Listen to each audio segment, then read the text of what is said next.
both the languages. In Hindi, Urdu, I don't know Marathi, I don't know Punjabi, but I would have spoken in those languages too. So, important notes I'll try to speak. Fine. I'll try to make things optimum as possible, as far as possible. Fine. So basically, this is a very important session which we are going to study, and बहुत important session है जो हम लोग पढ़ने जा रहे हैं. और ड्राफ्टिंग की आपकी स्टेपिंग स्टोन है. मैं समझता हूँ बहुत सारे जो उसमें लोग होंगे, बहुत सारे जो स्टूडेंट्स होंगे. I think I'm audible. Am I audible now? You people, please give me some indication whether I'm audible or not. Okay, thank you. Okay.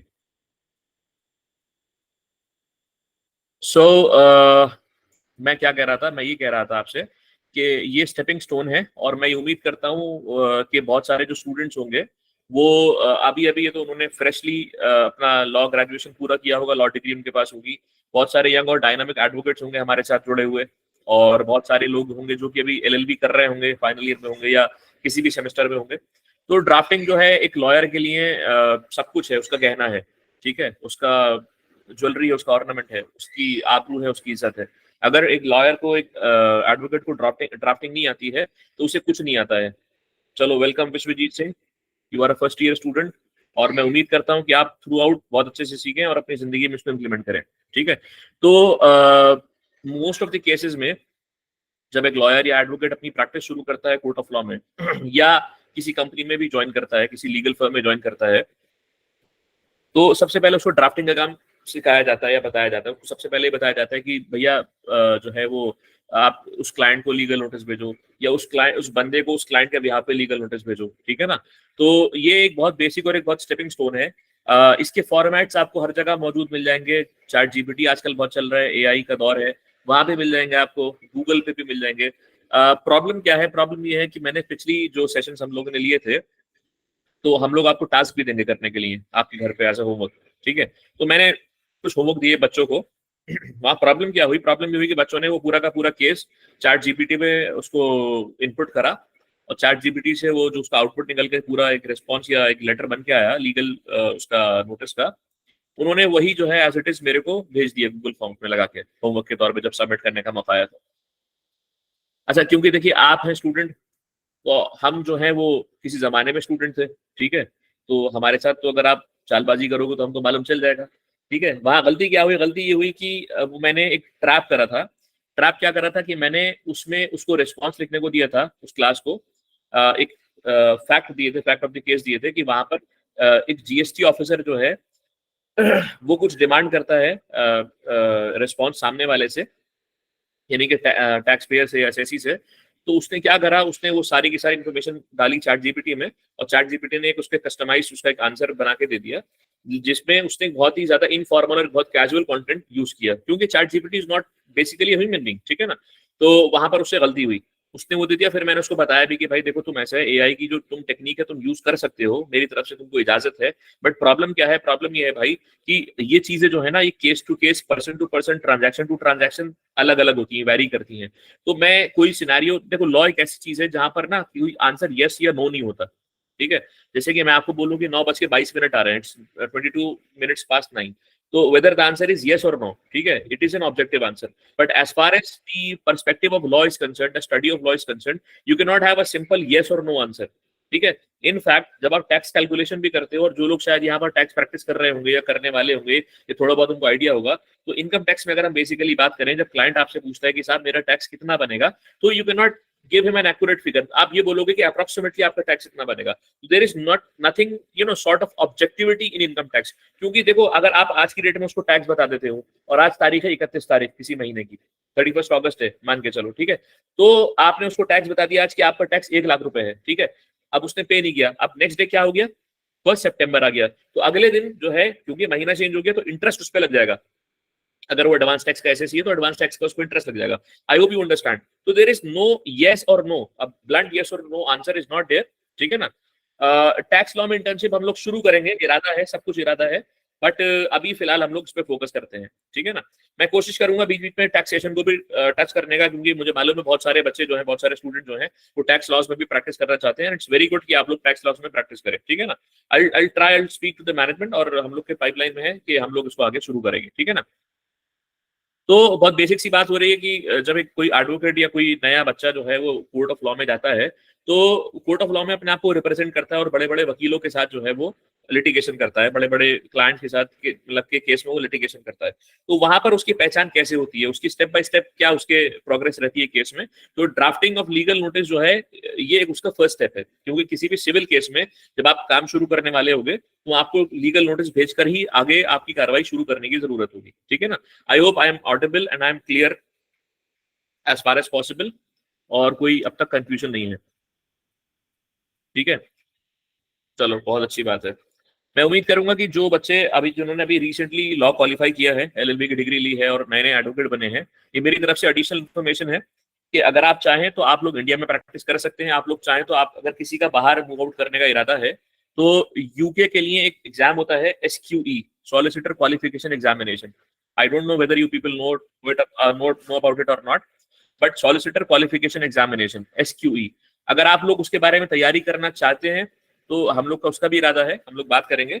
But वो लोग, आप जो बेसिकली यूके में आप लोग प्रैक्टिस अगर करना चाहें, तो उसके लिए भी आप लोग स्टडी कर सकते हैं। अभी आप लोग यंग हैं, डायनामिक हैं, आपकी उम्र ज्यादा हुई नहीं है, तो बहुत अच्छी बात है। Digvijay, you are practising for SQE और preparing for SQE, all the best to you for your law journey.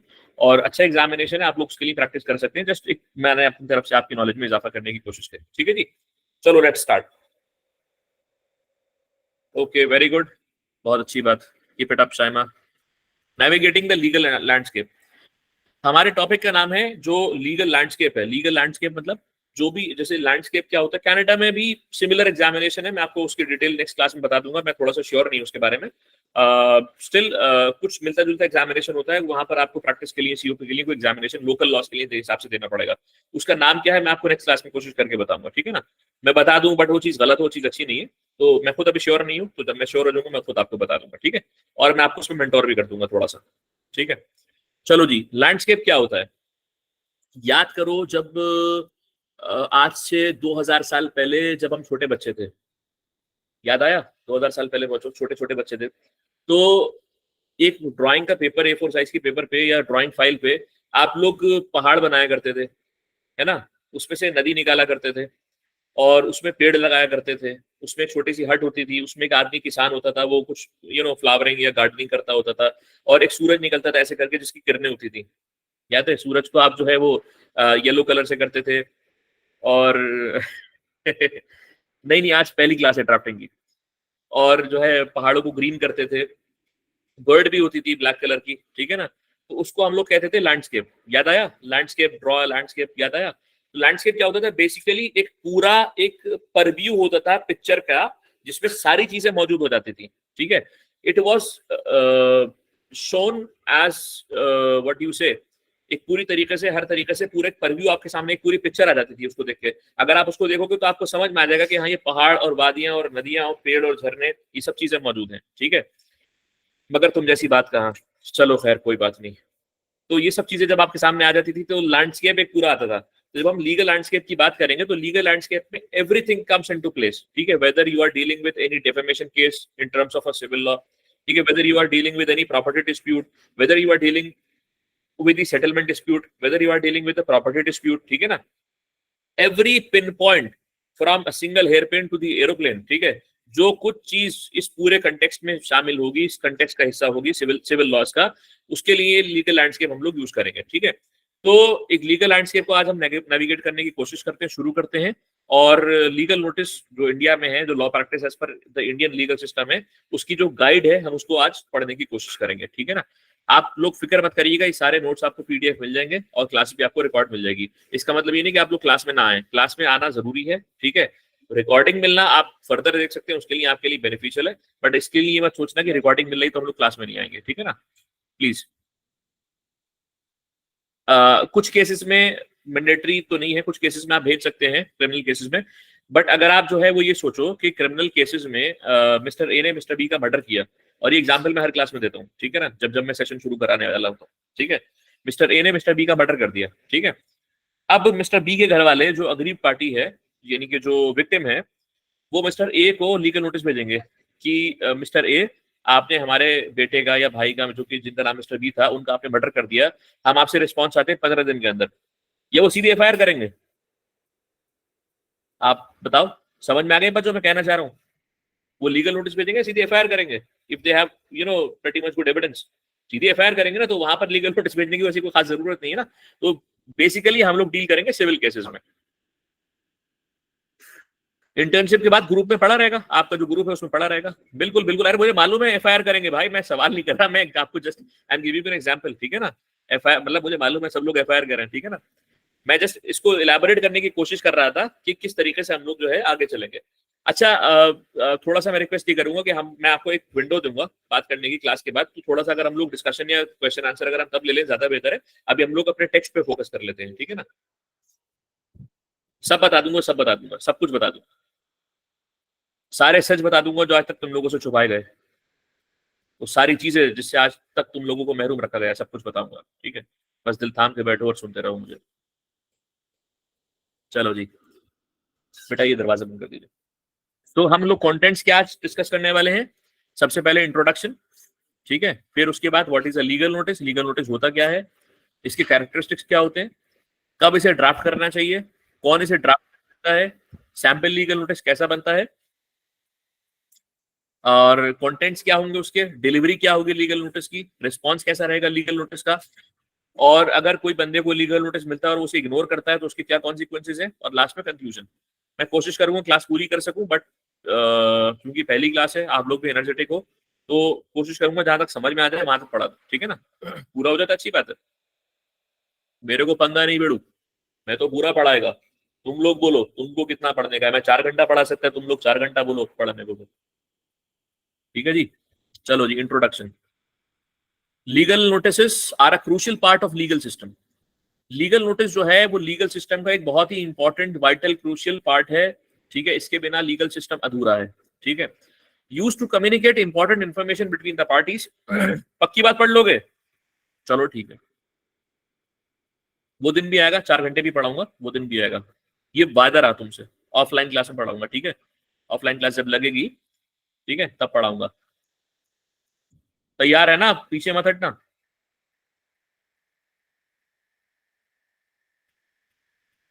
चलो, अब बाद में क्वेश्चन आंसर बाद में, ठीक है। Legal notice are a crucial part of legal system. Legal system का जो है पूरा जो लीगल लैंडस्केप है, उसका एक बहुत ही इंपॉर्टेंट और क्रूशियल पार्ट है। Use to communicate important information between the parties involve in a dispute. जो दो पार्टी जो एक डिस्प्यूट में इन्वॉल्व है, उनके बीच के जो डिस्प्यूट को सॉल्व करने के लिए और उसे रिजॉल्व करने के लिए, मुझे एक सेटलमेंट तक पहुंचाने के लिए एक कम्युनिकेशन का बोर्ड है, एक जरिया है कम्युनिकेशन का, ठीक है ना। तो these legal notice they serve as a formal way of notifying someone about a legal matter and can have serious consequences if ignored. ये जो है एक फॉर्मल तरीका है सामने वाली पार्टी को एक लीगल मैटर के बारे में अवगत कराने का, इन्फॉर्म करने का, अलर्ट करने का, और इसके बहुत ज्यादा सीरियस कॉन्सिक्वेंसेस हैं, सीरियस इसके इम्प्लीकेशन है, आउटकम्स हैं, अगर इसे सामने वाली पार्टी इग्नोर करती है, ठीक है।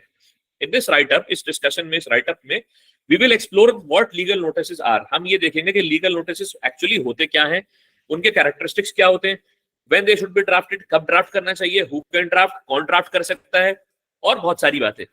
By the end of this presentation, आज की इस राइटअप के बाद, इस प्रेजेंटेशन के बाद, you will have a better understanding of legal notices and their importance in the legal system. आपको ये बात उम्मीद करता हूँ आपको मालूम होगी ये बात पहले से, बट आपको और मजीद आपकी इंफॉर्मेशन में इजाफा हो जाएगा, आपके इल्म में इजाफा हो जाएगा कि लीगल नोटिस का पूरा परव्यू, पूरा पैरामीटर एक्चुअली है क्या, और इसकी क्या इंपॉर्टेंस है लीगल सिस्टम में। और ये बात आपको तब और क्लियर होगी जब हम लोग पूरे केसेस को लेकर के, एक मैंने जो केसेस बनाए हैं उसको लेकर के हम लोग इसके बारे में ड्राफ्टिंग भी करेंगे और बाद में उसका रिस्पॉन्स भी देंगे। तो मैं उम्मीद करता हूँ 8-9 क्लासेस, 8-9 सेशंस में आपके साथ रहूंगा साथ में, तो उम्मीद करता हूँ बहुत हद तक हम लोग इसको पार लगा जाएंगे, ठीक है ना। और जब हम लोग एंड में होंगे तो आप लोग से उम्मीद करता हूँ कि आप लोग की चीजें समझ में आ गई होंगी। ये मुझे अपने पे भरोसा है और आप पे भरोसा है, ठीक है। तो आइए समझते हैं पहले कि लीगल नोटिस है क्या। Legal notice is a formal communication. ये एक फॉर्मल कम्युनिकेशन है, एक तरीके से, जैसे आप याद करो बचपन में 3000 साल पहले जब आप छोटे थे तो आप बच्चे थे, यानी छोटे थे तो आप बच्चे थे, फिर आप जब बड़े हो गए तो फिर आप बड़े हो गए, मतलब अब स्कूल डेज में जाओ, यार मैं कहाँ पहुंच जाता हूँ बातें करते करते। तो जब छोटे थे और जब आप बच्चे थे तो आप जो है अपने स्कूल जाया करते थे। अच्छा साहब स्कूल जाते थे, बिल्कुल सही बात है। स्कूल जाते थे तो एक बार आप बीमार पड़ गए थे। हाँ यार बीमार तो मैं पड़ गया था, मैं क्लास 3rd में था, मुझे बुखार आ गया था, फीवर आ गया था। तो आपने छुट्टी ले ली, और छुट्टी लेने के बाद आपने ये तो उसको पोस्ट लीव एप्लीकेशन लिखी, ठीक है ना। या फिर अगर आपको कहीं जाना है, नानी घर जाना है, आपके मामा जी की जो है वो शादी है या कुछ भी है, तो आपने एक प्री लीव एप्लीकेशन लिखी, ठीक है, अपने प्रिंसिपल को या अपने हेडमास्टर को या अपने टीचर को कि ऐसे ऐसे साहब मैं जो हूँ कल आ नहीं पाऊंगा। तो वो क्या था, वो एक फॉर्मल वे ऑफ कम्युनिकेशन था ना, इंटीमेट करने के लिए, इन्फॉर्म करने के लिए अपने प्रिंसिपल को, अपने हेडमास्टर को, अपने डीन को, अपने टीचर को, क्लास टीचर को, कि मैं उस दिन पे एब्सेंट रहूंगा और आप प्लीज मेरी एब्सेंस को एक्सेप्ट करें, ठीक है। So that was a formal way of communication, ठीक है, sent by one party to the other party, sent by the student to the teacher or the headmaster, ठीक है ना। Similarly, a legal notice is a formal communication sent by one party to the other party, informing them। वहां तो आप क्या कह रहे थे, आपके राइट क्या था, छुट्टी लेना आपका राइट था नहीं था, छुट्टी लेना आपका राइट था, ठीक है। Informing them of their right, ठीक है, एंड ऑब्लिगेशंस। आपका ऑब्लिगेशन क्या था उसके बाद, कि आप टीचर के एहसानमंद हो गए और जो आपका काम छूटेगा आप उसे बाद में पूरा करोगे, यानी क्लास वर्क जो छूटेगा उसे आप पूरा करोगे, ठीक है ना। सिमिलरली तो लीगल नोटिस की बात कर रहे हैं, ये एक फॉर्मल कम्युनिकेशन होता है, एक पार्टी जो दूसरी पार्टी को भेजती है, जिसमें इन्फॉर्म करती है कि उसके उसके राइट और ऑब्लिगेशंस क्या है एक पर्टिकुलर डिस्प्यूट को लेकर के। Concerning a particular dispute, what are the rights and obligations of the party who is sending the legal notice to the other party, ठीक है। It is usually the first step in resolving a legal dispute. ये सबसे पहला step है। Arbitration, reconciliation सब मालूम है ना सबको, नेगोशिएशन, सेटलमेंट सब मालूम है ना। एक वकील होकर अगर ये बात नहीं मालूम है तो भैया समझो, ठीक है। ये उस पैरामीटर का, उस प्रैक्टिस का पहला स्टेप है। पहला स्टेप क्या है, एक लीगल मैटर को रिजॉल्व करने के लिए, एक लीगल डिस्प्यूट को रिजॉल्व करने के लिए, and serve as a warning to the other party. और इस सामने वाली पार्टी को एक वार्निंग, एक अलर्ट, एक खबरदारी, एक चेतावनी जो है दे देती है कि एक लीगल एक्शन जो है तुम्हारे खिलाफ हम लोग ले लेंगे, तुम्हारे खिलाफ एक कोर्ट ऑफ लॉ में सूट फाइल कर देंगे, केस फाइल कर देंगे, कंप्लेंट कर देंगे, ठीक है, अगर एक पर्टिकुलर इशू, पर्टिकुलर जो लीगल इशू है वो रिजॉल्व नहीं हुआ, ठीक है। A legal notice can be sent for a variety of reasons। बहुत सारे रीजंस के लिए लीगल नोटिस भेजा जा सकता है, such as breach of contract, कोई दो पार्टी के बीच में कॉन्ट्रैक्ट हुआ, दो पार्टी के दरमियान कॉन्ट्रैक्ट हुआ है, क्या ये जो तेरे मेरे दरमियान, अरे यार क्या कहाँ गाने तुम ले आए बीच में, दो पार्टीज के बीच में कॉन्ट्रैक्ट हुआ, वो टूट गया, ठीक है, ब्रीच ऑफ कॉन्ट्रैक्ट हो गया। प्रॉपर्टी डिस्प्यूट हुआ, इंक्रोचमेंट का केस आ गया, किसी ने आपकी प्रॉपर्टी पे जबरन कब्जा कर लिया, डेथ ऑफ द डिसीज्ड के बाद जो है प्रॉपर्टी का डिस्प्यूट हो गया सेटलमेंट के लिए, उसकी जो वसीयत होती है, उसकी जो बिल होती है, वहां डिस्प्यूट हो गया, या किसी ने आपको डिफेम कर दिया। डिफेमेशन भी दो तरीके के होते हैं, एक सिविल डिफेमेशन, एक criminal defamation. IPC 499 criminal defamation, ठीक है ना। जो बच्चा पूछ रहा था मुझसे कि नोटिस कहाँ भेज सकते हैं क्रिमिनल केस में, एग्जाम उसको आंसर मिल गया यहाँ पर, ठीक है, तो वहां भी आप भेज सकते हैं। The purpose of a legal notice is to give the other party an opportunity to rectify the situation before a legal action is taken। इसका पर्पस क्या होता है, इसका पर्पस ये होता है कि सामने वाली पार्टी को एक मौका देने का, अपॉर्चुनिटी देना, ठीक है ना, ताकि वो सिचुएशन को रेक्टिफाई कर सके इससे पहले की चीजें लीगल डिस्कोर्स के अंडर एंटर हो जाए। लीगल डिस्कोर्स का मतलब क्या है, डिस्कोर्स का मतलब ऐसे एक डिस्कशन होता है, एक नैरेटिव होता है, बट यहाँ पर लीगल डिस्कोर्स का मतलब ये है कि हम एक लीगल सराउंडिंग में, एक लीगल इकोसिस्टम में एंटर हो जाए, कोर्ट ऑफ लॉ को अप्रोच कर दें, एडवोकेट को हायर करें, कोर्ट फीस भरें, ठीक है, फिर उसमें टाइम, एक्सपेंस, सब चीजें जाएंगी, ठीक है। It also helps to establish a paper trail. Legal notice एक एविडेंस है as per the evidence act, ठीक है ना। तो एक पेपर ट्रेल आपके लिए बन जाएगा which can be used as evidence in the court of law if necessary. अगर कल को सूट फाइल करने की नौबत आती है तो ये जो है पेपर ट्रेल के तौर पे, एक एविडेंस के तौर पे आप कोर्ट ऑफ लॉ में इसको प्रोड्यूस कर सकते हैं। By sending a legal notice भेज करके The sender is showing that they are serious about resolving the issue। जो भेजने वाला है वो इस बात को दर्शाता है, इस बात को, उसकी इच्छा व्यक्त करता है। He expresses his interest in resolving a particular issue and he is willing to take up any legal action if necessary। ठीक है, अगर जरूरत पड़ेगी तो कोई भी एक्शन वो ले सकता है। तो इन a nutshell पूरी बात को अगर हम क्रक्स ऑफ द स्टोरी निकालें, a legal notice may be considered as a wake up call or warning to the party at the default। ठीक है ना, ये एक वार्निंग कॉल है, ये एक वेकअप कॉल है। देखो बच्चों याद रखना आखिरी तक, आज ये आपकी फर्स्ट क्लास है। लीगल नोटिस का जब आपके सामने नाम आएगा, आज के बाद से 9:37 हो रहे हैं, ठीक है, और आज 8 सितंबर है, 8 सितंबर 9:37 के बाद से कभी भी लीगल नोटिस का आपके सामने जिक्र आएगा, कभी भी सोते में, जागते में, सपनों में, हकीकत में, कभी भी जिक्र आएगा, ठीक है। तब आप एक दो वर्ड याद रखोगे, wake up call, warning call, wake up call, warning call, wake up call, warning call. क्या याद रखोगे, wake up call, warning call.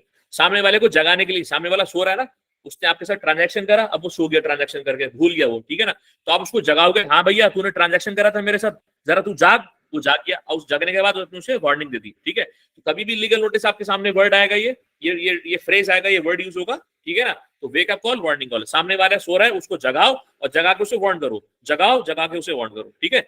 Party या डिफॉल्ट, सामने वाले जो पार्टी आपके हिसाब से डिफॉल्ट है। I hope this is clear. Is this clear? Is this clear? चलो बहुत अच्छी बात है, मजा आ गया भाई साहब, वाह वाह क्या कहने, वाह दीदी वाह दीदी वाह। यूट्यूब पे देखा ना, कहता है। चलो बहुत अच्छी बात, thank you. Characteristics of a legal notice, इसके कैरेक्टरिस्टिक्स क्या होते हैं? A legal notice has several key characteristics that must be followed to ensure its validity, that must be followed and effectiveness, ठीक है ना। बहुत सारे ऐसे की कैरेक्टरिस्टिक्स होते हैं जिनको आपको फॉलो करना जरूरी है ताकि ये एक वैलिड लीगल नोटिस बन सके और इफेक्टिव लीगल नोटिस बन सके, ठीक है। ऐसा नहीं कुछ आपने पेपर पे कुछ भी लिख करके लीगल नोटिस के नाम पे भेज दिया। There is a particular format, a concrete format for that, जो आपको फॉलो करना जरूरी है, कुछ पैरामीटर्स आपको फॉलो करना जरूरी है, तभी वैलिड हो पाएगा, तभी इसकी एक इफेक्टिवनेस सामने आ पाएगी, ठीक है। One of the most important characteristics is the format, जैसे मैंने आपको बताया, which typically includes specific details, जिसमें बहुत स्पेसिफिक, बहुत महीन, बहुत माइन्यूट डिटेल्स मौजूद होती हैं और बहुत खास डिटेल्स मौजूद होती हैं, such as the sender and recipients name, भेजने वाले का नाम और रिसीव करने वाले का नाम, उसका एड्रेस, इसका एड्रेस, उसका address, a clear description of the dispute और द इशू एट हैंड, एक बहुत क्लियर, एक बहुत प्रेसाइज और कंसाइज डिस्क्रिप्शन, जो आपका लीगल जो मैटर है, जो लफड़ा है आपका, जो मचमच है, ठीक है ना, उसके बारे में उसमें एक बहुत ही कंसाइज और प्रिसाइज एक उसका डिस्क्रिप्शन, ठीक है। और रिलीफ क्या चाहता है सेंडर सामने वाले से, वो डिस्प्यूट तो बताएगा कि भाई मैं तेरी वजह से अग्रीव्ड हूं, अब मेरे को रिलीफ ही चाहिए, वो रिलीफ भी उसमें लिखेगा। Additionally the content of the notice must be concise, clear and easy to understand, बहुत ज्यादा कंसाइज होना चाहिए, क्लियर होना चाहिए और बहुत आसानी से सामने वाला समझ सके। Using language that is appropriate for the intended audience, ऐसा नहीं कि तुमने कुछ जो है सामने वाले को आती मराठी है तुमने पंजाबी में लिखे भेज दिया, ऐसा नहीं होना चाहिए ना। तो जो सामने वाले को लैंग्वेज समझ सके, सामने वाले को इजीली अंडरस्टैंडेबल वो लैंग्वेज हो, उस लैंग्वेज में आप लिखो, ठीक है। और वो जो आप कंटेंट यूज करोगे, अपना जो कॉन्टेक्स्ट बनाओगे उसका, जो जो उसको राइट करोगे, राइटअप बनाओगे उसका, वो बहुत ज्यादा आसानी से सामने वाला समझ सके, वहां एम्बिग्युइटी नहीं होनी चाहिए, कोई ऐसी बात नहीं होनी चाहिए जिसके एक से ज्यादा मीनिंग निकल सके, ठीक है ना।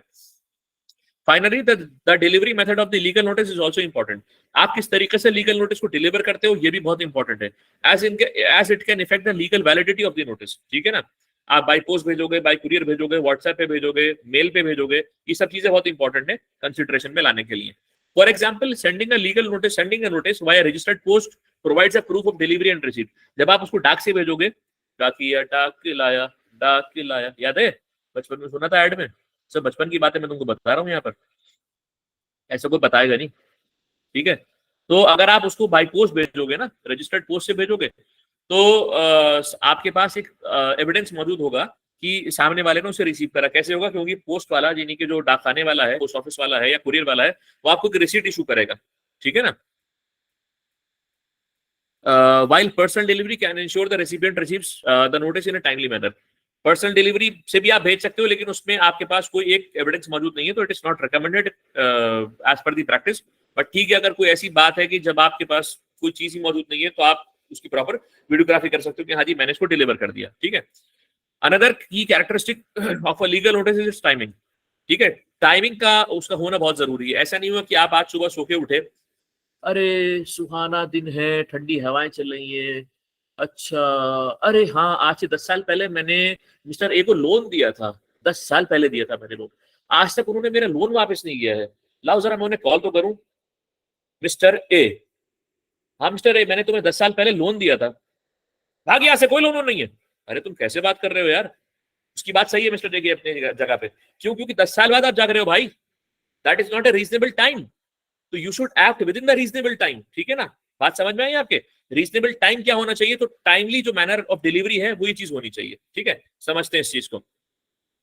A notice must be sent with in a reasonable time frame after the dispute और इशू अराइजेस, जब एक डिस्प्यूट या इशू अराइजेस होता है तो उसके एक रीजनेबल टाइम के अंडर ही आपको जो है नोटिस भेजना चाहिए, ठीक है। And before any legal action is taken, या आपने जो कोर्ट ऑफ लॉ में जो उसको सू करा है या जो सूट फाइल करा है उससे पहले होना चाहिए, ऐसा नहीं है कि आपने कोर्ट ऑफ लॉ में भी सूट फाइल कर दिया और फिर आप उसको लीगल नोटिस भेज रहे हो, ठीक है ना। This ensures that the recipient has adequate time to respond and potentially resolve the issue without the need of the costly litigation. ये चीज इंश्योर करता है कि recipient के पास आप एक opportunity of being of seeking the redressal आप उसको दे रहे हो, उसके पास टाइम होना चाहिए, एडिक्वेट टाइम होना चाहिए रिस्पॉन्ड करने का, पोटेंशियली वो चीज को रिजॉल्व कर सके और कॉस्टली लिटिगेशन से वो बच सके, ठीक है, उसका टाइम पैसा, आपका टाइम पैसा दोनों चीजें बच सके. It is also important to note that a legal notice should always be drafted and sent by a qualified individual, such as a lawyer or someone with legal knowledge to ensure its validity. ठीक है. अब सवाल ये होता है कि क्या sir एक नॉन लॉयर या नॉन एडवोकेट बंदा भेज सकता है? बिल्कुल भेज सकता है, क्यों नहीं भेज सकता, जरूर भेज सकता है, बट अगर उसके पास एप्रोप्रिएट लीगल नॉलेज हो. ऐसा ना हो कि वो सिविल सूट के बारे में लीगल नोटिस भेज रहा है और कोट कर रहा है वो इनकम टैक्स के सेक्शन. समझ में आ रही बात? जैसे बंदर के हाथ में उस तरह देती है तो वो पूरा जंगल को जो है गंजा कर देगा ना. ये मुहावरा सुना है ना आप लोगों ने. तो इसलिए जिसका काम उसी को साधे. तो it's better to approach an advocate, to approach a legal practitioner who has expertise, who has skill in that particular field. ठीक है. तो इसलिए it is highly recommended to approach a person who has adequate knowledge. ठीक है. Although you can draft yourself even if you are a non-lawyer, but provided you should have adequate and proper legal knowledge of that particular case. ठीक है जी. चलो जी, बहुत बढ़िया. When to draft a legal notice? Okay, कब draft करना चाहिए? Legal notices are required in various situations. बहुत सारे सिचुएशन में, such as breach of the contract, property dispute or defamation, as we have already discussed. When one party fails to fulfill its obligation under a contract, जब एक party जो है वो fail हो जाती है अपनी ऑब्लिगेशन को फुलफिल करना है कॉन्ट्रैक्ट के तहत, the other party can send a legal notice to demand compliance. सामने वाली पार्टी जो है कंप्लायंस पूरा कराने के लिए उस पार्टी को लीगल नोटिस भेज सकती है.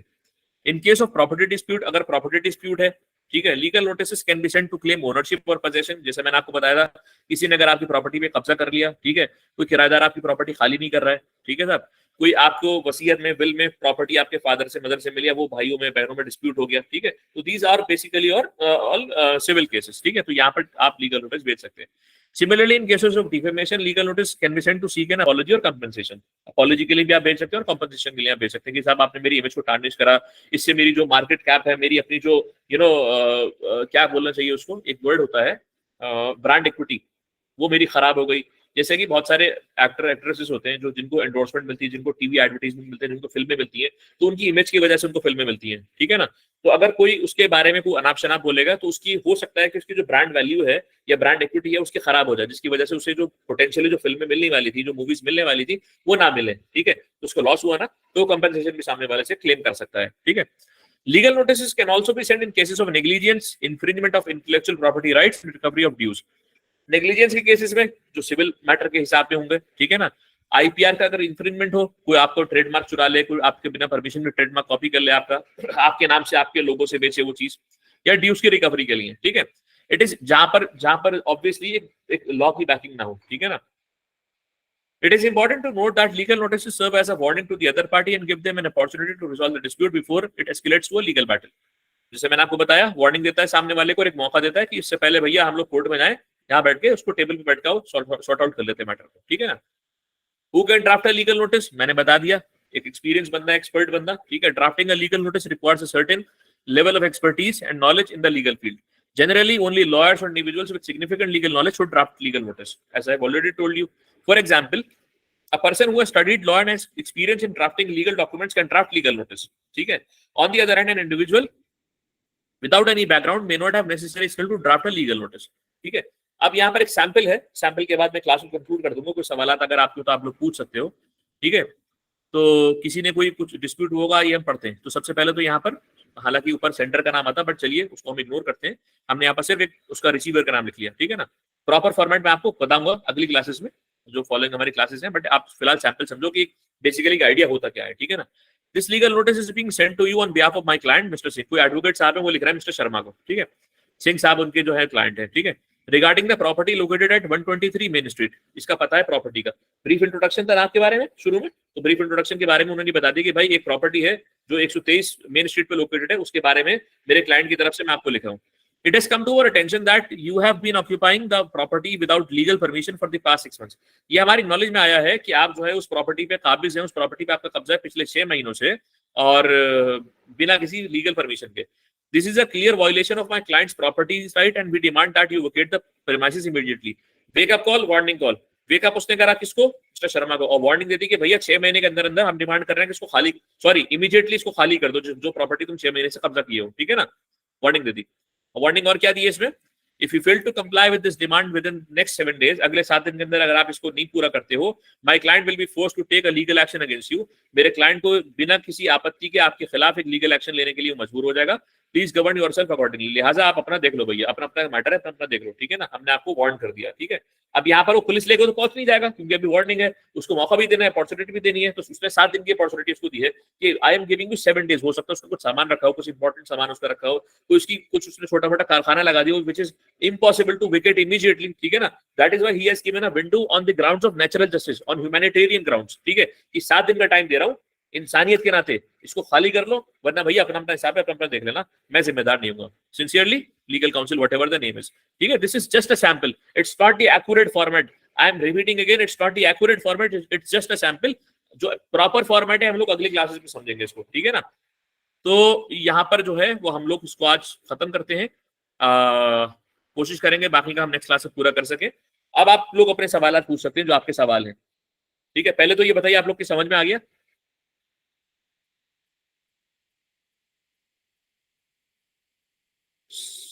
समझ में आ गया, नहीं आया? समझ में आया, नहीं आया?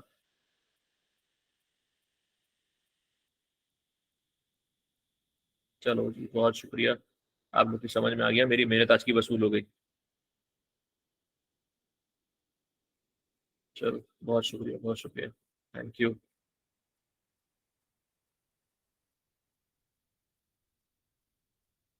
चलो जी, अच्छी बात है, वेरी गुड। अब do you people have any questions to ask regarding today's theory, today's contents, today's class? Thank you very much for liking the content. I hope this is clear. Thank you, thank you, thank you, thank you. Questions, please, please ask the questions. Don't raise hand, just ask the question in the message. आप सीधे सवाल पूछो। Thank you everybody, thank you everybody, thank you, thank you, thank you, thank you, thank you, thank you.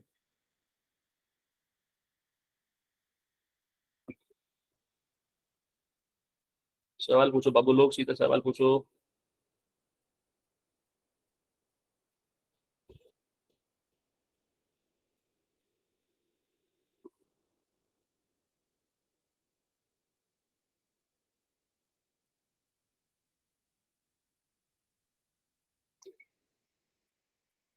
Chat is not available. Hasnain भाई, chat chat थोड़ा सा देख लो आप, अगर चैट बच्चे कह रहे हैं अवेलेबल नहीं है, सवाल पूछना चाह रहे हैं।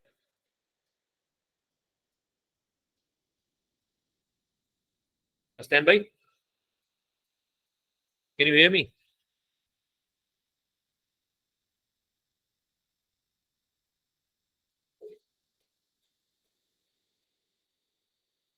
One second.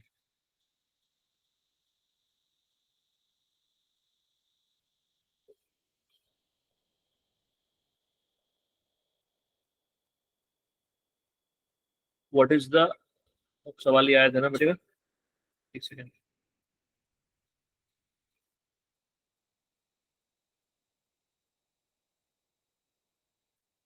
ये बच्चे दोबारा सवाल करना जिसने अभी सवाल किया था।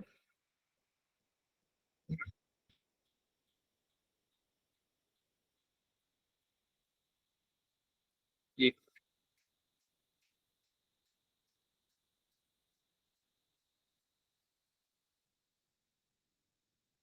हाँ, लो आप भी ड्राफ्ट करोगे, टास्क क्या होंगे, टास्क आपको दे दिए जाएंगे, ठीक है।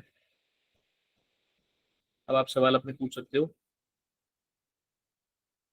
Sir, what is the limitation period to send legal notice after the arise of a dispute? देखो, ये सब्जेक्टिव मैटर है, मैंने बोला ना कि मैं बिल्कुल ऐसा नहीं बोल सकता कि 7 दिन, 15 दिन, 30 दिन, 6 महीना, ऐसा नहीं बोल सकता। ये जब हम लोग प्रैक्टिकल करना शुरू करेंगे तो मैं आपको हल करके बताऊंगा, ठीक है ना। Limitation period, reasonable time to send a legal notice, reasonable time, reasonable time, इसका आंसर हमेशा मैं आपको रीजनेबल टाइम दूंगा। ये डिपेंड करेगा case to case, it will depend from case to case, transaction to transaction, person to person, party to party, ठीक है ना। जहां पर लिमिटेशन एक्ट लगेगा वहां करेंगे, जैसे कि बहुत सारे डिपार्टमेंटल केसेस होते हैं, स्क्रूटनी केसेस होते हैं, वहां लगाएंगे। एनआई एक्ट के केसेस होते हैं, वहां लगाएंगे, 138 एनआई में लगाएंगे। टास्क हो सकता है नेक्स्ट क्लास में, तो मैं आपको, ठीक है ना। हाँ, एडवोकेट, नॉन एडवोकेट का बिल्कुल एक्सेप्टेबल है कोर्ट ऑफ लॉ में। क्लास ओवर हो चुकी है, आप लोग सवाल अपने कर सकते हो। आदिल भाई नंबर मेरा पीडीएफ में, पीडीएफ आपको शेयर हो जाएगा।